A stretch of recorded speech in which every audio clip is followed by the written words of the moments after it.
দূর থেকেও ভালোবাসা যায় যদি ভালোবাসাটা মন থেকে হয়। তার সাথে কখনো পাশাপাশি হাত ধরে হাঁটা হয়নি, তবুও কেন জানি তার শূন্যতা সবসময় অনুভব হয়। হয়তো এটাই ভালোবাসা, তার সাথে কোনো স্মৃতি নেই, তবুও কেন জানি তাকে সবসময় মিস করি। কারণ আমার ভাবনাগুলো শুধুই তাকে ঘিরে, আর ভাবনাগুলো স্মৃতির চাইতে কমও না।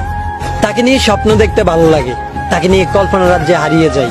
সেই রাজ্যে তাকে সর্বোচ্চ আসনে বসাতে চাই, আর তাকে নিজের চাইতেও বেশি ভালোবাসতে চাই। তার কথা ভাবলেই বুকের ভেতর চিনচিন করে ওঠে, তার নাম শুনলেই এক অন্যরকম অনুভূতির সৃষ্টি হয়। কখনো তাকে ছুঁয়ে দেখা হবে না, তবুও কেন জানি তাকে বড্ড বেশি ভালোবাসি। কারণটা নিজেরই অজানা। হয়তো তাকে কখনো বোঝাতে পারবো না তাকে কতটা ভালোবাসি, হয়তো সে কখনো জানবেও না তার জন্য কতটা পাগল আমি। তাতে কি, ভালোবাসলে যে পেতে হবে এমন কোনো কথা নেই। আমি না হয় দূর থেকেই ভালোবাসবো। একতরফা ভালোবাসা বা ওয়ান সাইড লাভ গুলো এমনই হয়, দিন শেষে নিজের ভিতরে নিজেকেই সান্ত্বনা দিতে হয়। একতরফা ভালোবাসাগুলো হয়তো কখনোই পূর্ণতা পায় না, কিন্তু এই ভালোবাসাগুলো কখনোই হারিয়ে যায় না।